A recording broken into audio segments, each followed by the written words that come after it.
Olá, meus amores! Sejam muito bem-vindos a mais um vídeo aqui do canal.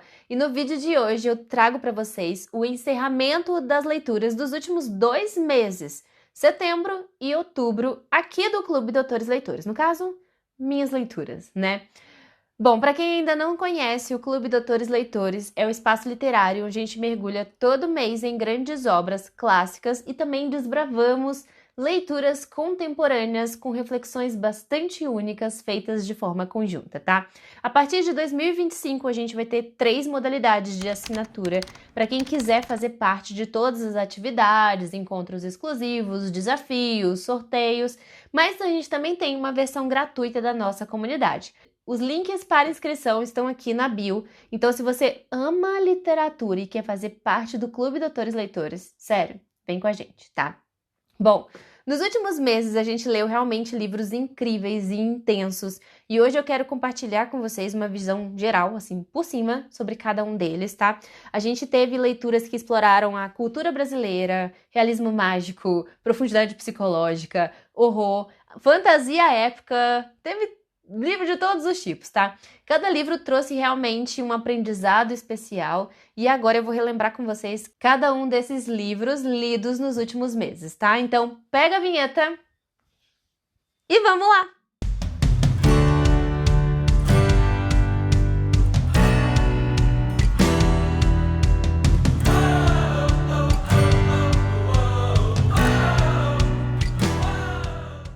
Bom, vamos começar então com um livro incrível, uma leitura que eu fiz no mês de setembro, que foi Vidas Secas, um clássico da literatura brasileira, que foi nossa leitura principal do mês de setembro, tá? Esse livro aqui é escrito por Graciliano Ramos, este senhorzinho aqui, e vai contar pra gente a história de Fabiano, um vaqueiro do sertão nordestino, que junto com a esposa dele, assim, a Vitória, e seus 2 filhos, e a cachorra Baleia, vão ter que lutar para sobreviver em um ambiente de extrema pobreza, extrema seca, tá? A vida deles é moldada por essa aridez do sertão e a cada dia eles estão ali numa luta silenciosa, uma luta bem angustiante pela sobrevivência. A trama vai acompanhar a família nesse ciclo constante de deslocamento, de privação, mostrando realmente essa resistência, essa resiliência de cada membro dessa família, tá? E mesmo com uma comunicação verbal muito pobre, os personagens vão conseguir expressar intensamente as emoções deles, as aspirações. E aí a gente vai lembrar, por exemplo, do sonho da Sinhá Vitória de ter uma cama de couro, o relacionamento do Fabiano com a cachorra Baleia. Assim, tem vários aspectos comoventes aqui desse livro, demonstrando que mesmo com tanta seca, com tanta miséria, o afeto e o cuidado permanece, né? E a cachorra-baleia é parte da família e talvez mais comunicativa do que vários homens, vários humanos dessa história, né? A narrativa vai oferecer pra gente realmente um retrato muito profundo, muito realista dessas condições de vida no sertão. Vai trazer pra a gente essa realidade de muitos brasileiros. Bom, vou deixar aqui também no card o link para a resenha completa desse livro que vale a pena assistir, tá? Afinal de contas, Vidas Secas é um marco na literatura brasileira, é um exemplo do regionalismo, aborda realmente com maestria a vida no sertão nordestino, é uma obra que vai despertar muita empatia, muita reflexão, fala muito sobre as questões sociais do Brasil, né? O Graciliano tem uma escrita, assim, muito enxuta, poderosa. Cada palavra é cuidadosamente escolhida para a gente refletir, para mostrar também essa secura, essa intensidade do sertão.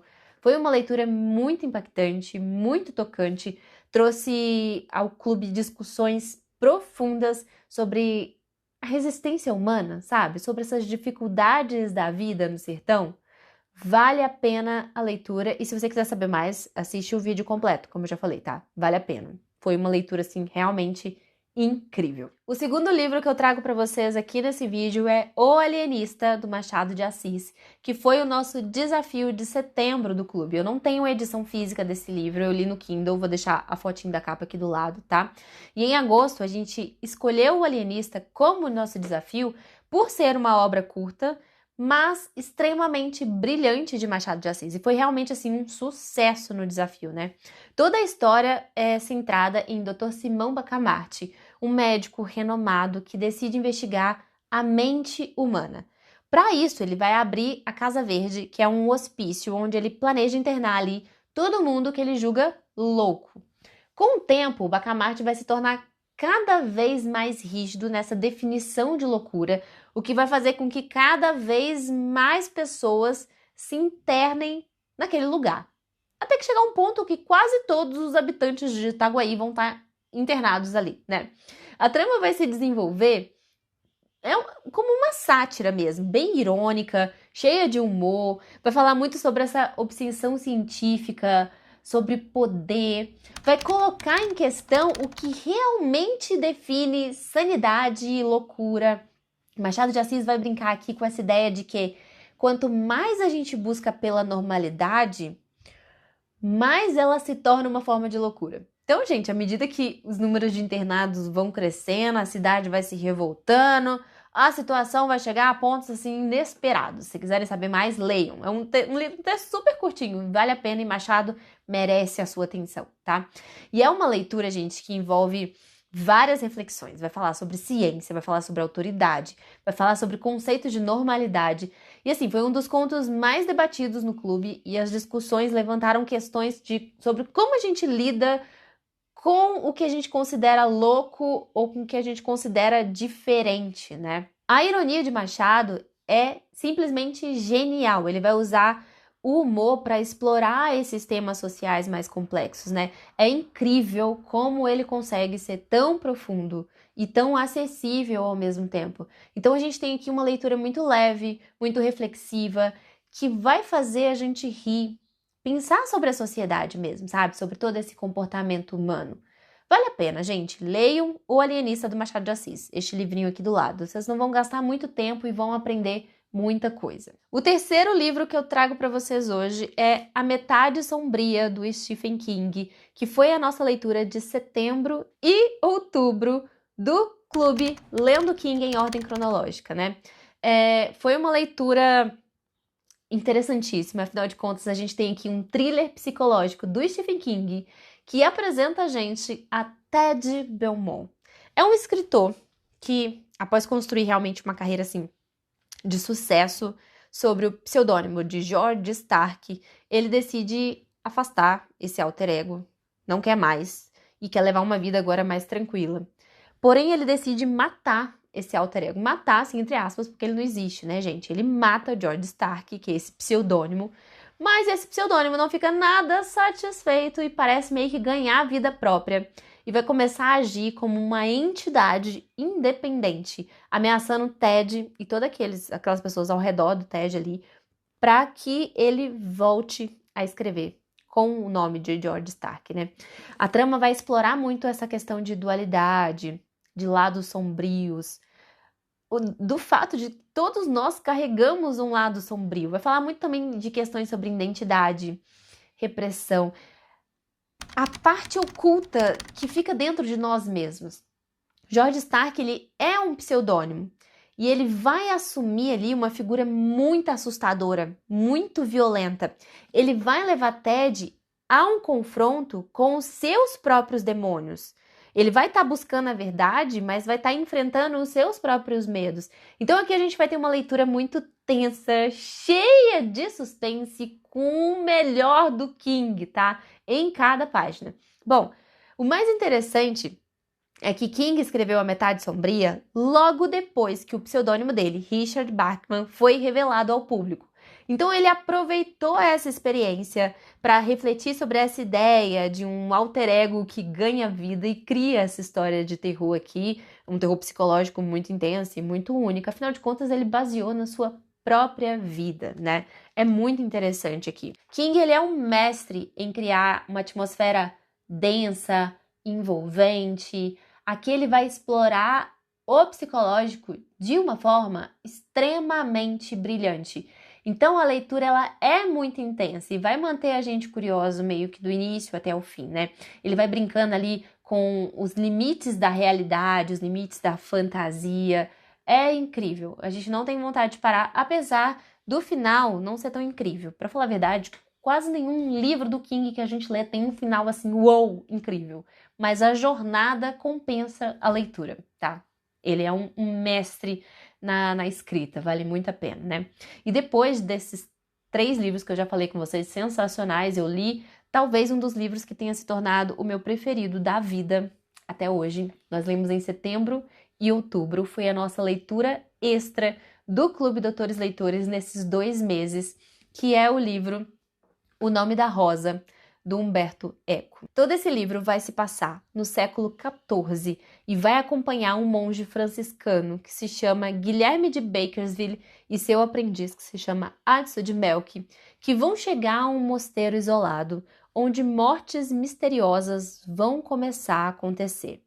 O Guilherme, ele tem um raciocínio muito afiado e ele vai logo do início ali começar a ir em busca de pistas para resolver todos esses mistérios, enquanto o incrível Umberto Eco vai conduzindo a gente através dessa jornada, colocando muito conceito de teologia, filosofia, jogando esse conhecimento que ele tem sobre fé, sobre filosofia na nossa cara, né?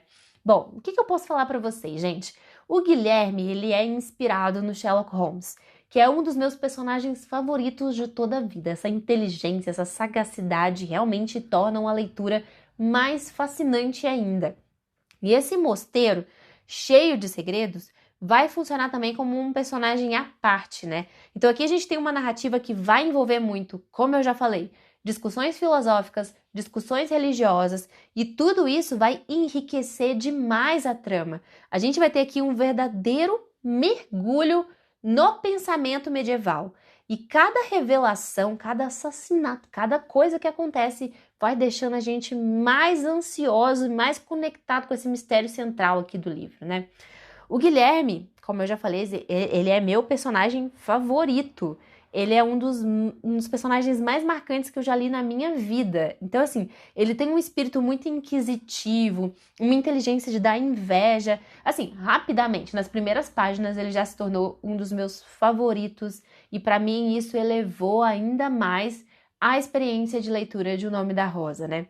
Sem contar, gente, que a escrita deste homem, do Umberto Eco, é tão rica, tão detalhada. Ele fez uma pesquisa histórica tão profunda para escrever esse livro que realmente ele transporta a gente para esse cenário medieval. Então aqui a gente tem uma leitura densa, mas extremamente recompensadora. Me encantou, assim, e se tornou um dos meus livros favoritos da vida até hoje, né? Por enquanto, tá no top 10, vamos dizer assim. Uma outra leitura que a gente fez nesses 2 meses foi Um Amor Incômodo, da Helena Ferrante, que foi a nossa leitura principal de outubro. Aqui, Helena Ferrante vai entregar pra gente uma obra emocional e psicológica. A gente vai acompanhar a história de Délia, que vai retornar à sua cidade natal, em Nápoles, após a morte repentina e misteriosa da sua mãe. E conforme Délia vai tentando entender ali os últimos dias da mãe, ela vai sendo levada para revisitar algumas memórias muito fragmentadas do seu passado e vai ter que enfrentar alguns traumas, alguns conflitos antigos. Ferrante aqui, ela vai explorar de forma assim impressionante um relacionamento muito complexo entre mãe e filha, onde existem várias emoções reprimidas, né? E à medida que a Délia vai tentando reconstruir esse passado, essas emoções vão vindo à tona. Então a gente vai ter também aqui Nápoles com uma intensidade e uma vida tão vibrante que vão ser quase um personagem adicional à história. A cidade molda a trama, acrescenta um pano de fundo muito vivo, muito emocional para toda essa narrativa, né? A dor e o trauma da Délia fazem com que ela seja uma personagem muito que conecta muito com a gente, né? Ela vai ter uma jornada ali repleta de traumas e o livro vai ser essa jornada de autoconhecimento dela, dolorosa, porém muito reveladora, né? É uma leitura muito comovente para todo mundo do clube. Foi uma leitura muito comovente para todo mundo do clube. Fez a gente refletir sobre relações familiares, sobre o impacto das memórias na nossa vida. E a escrita da Ferrante, gente, ela é muito crua, mas repleta de emoções. Ela consegue transmitir aqui de uma forma muito intensa todas as dores, todas as tensões da Adélia. Foi uma leitura muito impactante, muito carregada de emoção. Trouxe ao clube assim umas discussões profundas sobre família, sobre memórias. Mexeu com a cabeça de todo mundo, tá? É um livro que vai ser inesquecível para grande parte do pessoal que leu com a gente. Saindo então das leituras do clube e entrando na leitura do clube Lendo Tolkien, a gente leu nos meses de setembro e outubro o livro A Sociedade do Anel, o primeiro volume de O Senhor dos Anéis. E como a gente dividiu a leitura para ela não ficar muito densa nesses 2 meses, a gente conseguiu ler esse livro aqui com bastante calma, né? Bom, essa história já é mais do que conhecida. Aqui Tolkien vai apresentar pra gente Frodo Bolseiro, um hobbit extremamente comum que vai herdar um presente de grego, um anel extremamente poderoso e perigoso. Esse anel, também conhecido como o Anel, vai ter o poder de controlar todos os outros anéis mágicos. E se ele cair nas mãos do maligno Sauron, vai trazer mais destruição e mais tirania para todo mundo ali da Terra-média. Então o Frodo, junto com um grupo ali meio improvável de heróis, vai formar essa Sociedade do Anel e vai embarcar ali numa jornada bem épica para destruir esse anel na única maneira possível que eles encontraram, que é lançando esse anel nas chamas de onde ele foi forjado, que é a Montanha da Perdição.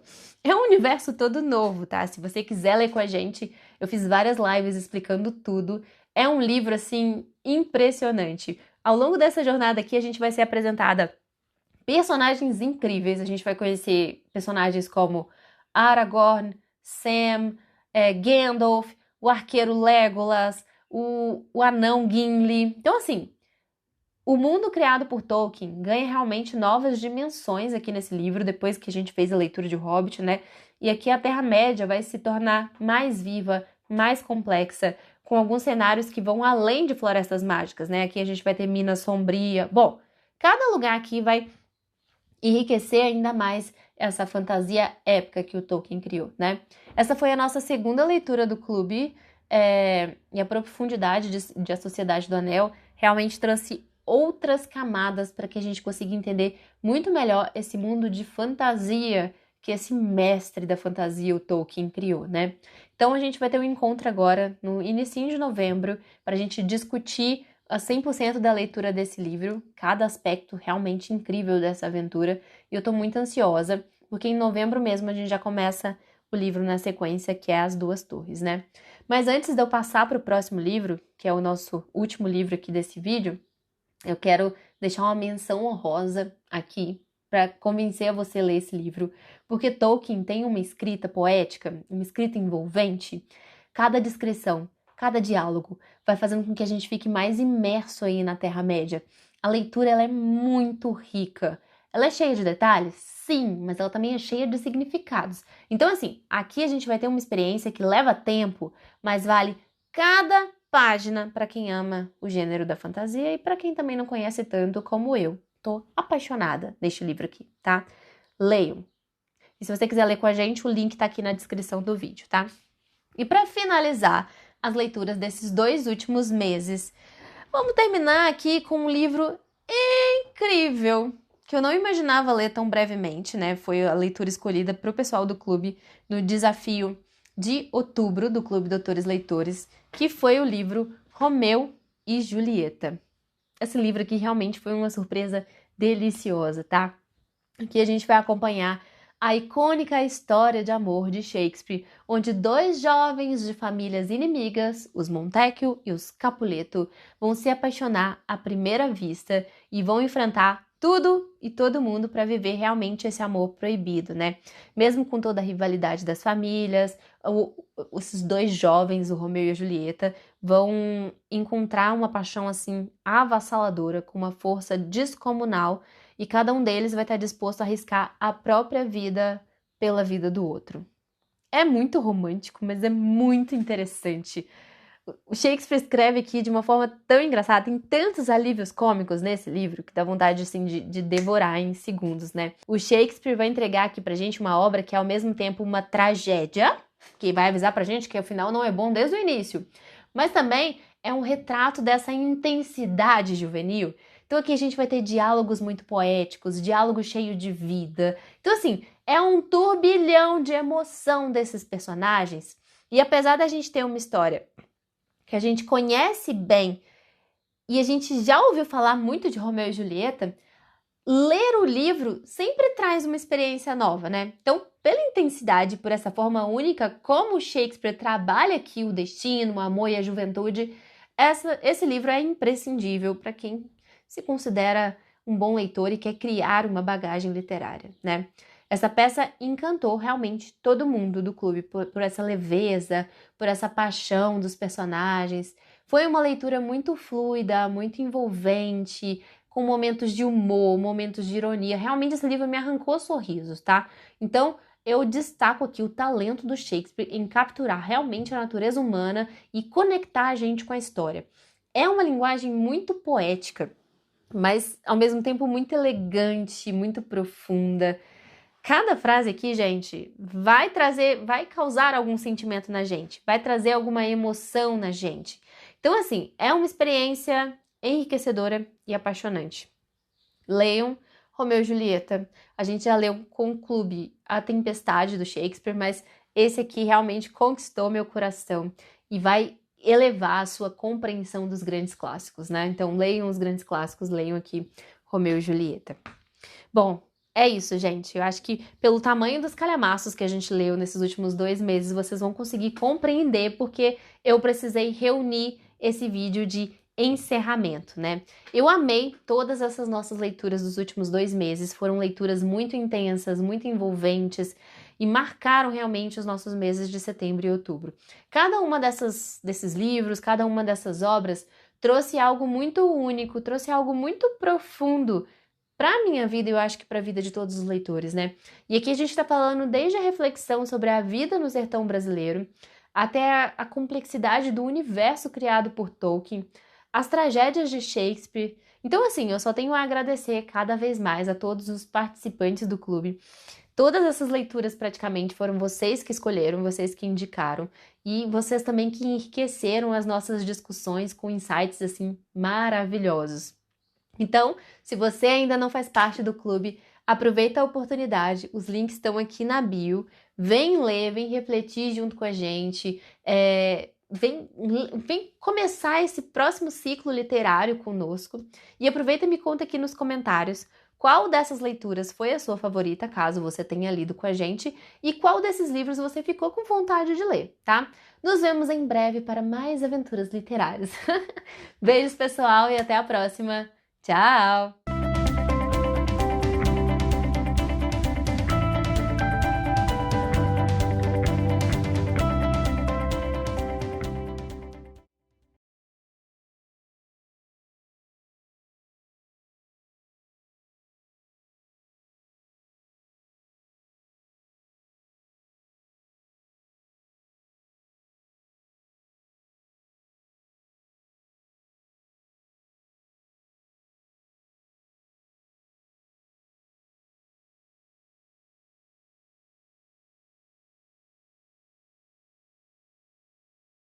O segundo livro que eu... O segundo... Bom, vamos começar então com uma leitura incrível que eu fiz no mês de outubro.